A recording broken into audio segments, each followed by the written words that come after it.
Hello friends, welcome back to my vlog. So आज मी दाखवणार आहे नूडल्सची रेसिपी. सो इकडे मी भाज्या घेतल्यात. आपल्या घरात जे पण भाज्या असेल ते घ्यायचे आणि माझी नूडल्सची क्वांटिटी हे तुम्ही बघता एवढी मी घेतलेली आहे आणि ह्या क्वांटिटीला मी तेवढे भाज्या घेतलेले आणि ऑल्सो मी बेबीकॉर्न्स घेतलेले, कारण का बेबीकॉर्न्स माझे फेवरेट आहे. मग आपण नूडल्स बॉईल करायला थोडंसं पाणी घ्यायचं, त्यात मीठ टाकायचं आणि ऑइल टाकायचं. त्याला थोडीशी अशी एक बॉईल येऊ द्यायची आणि मग हे नूडल्स आहे ते त्याच्यात आपण ॲड करायचे आणि मस्त असे बॉईल करून घ्यायचे. आणि ऑइल हे भरपूर टाकायचं, कारण का मग ते एकमेकाला चिटकत नाही आणि सुटसुटीत होतात. आणि ते शिजल्यानंतर हे पाणी आपण लगेच काढायचं. नूडल्स त्याच्यामध्ये आधी ठेवायचं नाही. गॅस बंद केल्यानंतर लगेच त्याला पाणी छानून घ्यायचं आपल्याला आणि त्याला मस्त असं पसरून ठेवायचं. मग ते असे छान सुटसुटीत होऊन जातात.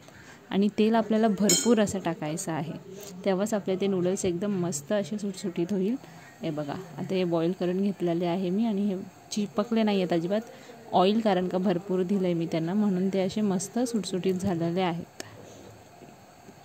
तर आता तुम्ही जर माझ्या ब्लॉग्स बघत असताल, रेसिपीज बघत असताल, तुम्हाला जर आवडत असेल तर तुम्ही माझ्या चॅनलला नक्की लाईक करा, शेअर करा, सबस्क्राईब करा आणि मला कॉमेंटमध्ये सांगा की तुम्हाला आणखीन कुठल्या रेसिपीज बघायला आवडेल माझ्या, आणि तुम्ही ही रेसिपी ट्राय केली का आणि तुम्हाला कशा वाटत आहेत.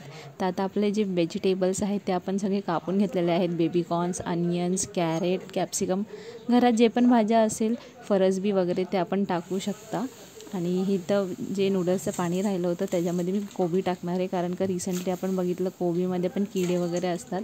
तर त्याच्यासाठी मी कोबी पण हे हलक्याशा गरम पाण्यामध्ये हे करून घेते, ब्लेंच करून घेते. आणि मग इथं मी आपल्या घरातले चाट मसाला थोडासा घेते. तिखट भरपूर लागतं तर तिखट घेते. थोडासा घरगुती आमचा कलर मसाला आहे तो, आणि सॉल्ट. तर सॉल्ट आपण आधी टाकलेलं त्या हिशोबाने टाकायचं. आणि मग आपल्या घरात जे सॉस आहे, chili sauce, Schezwan sauce, green chili sauce आणि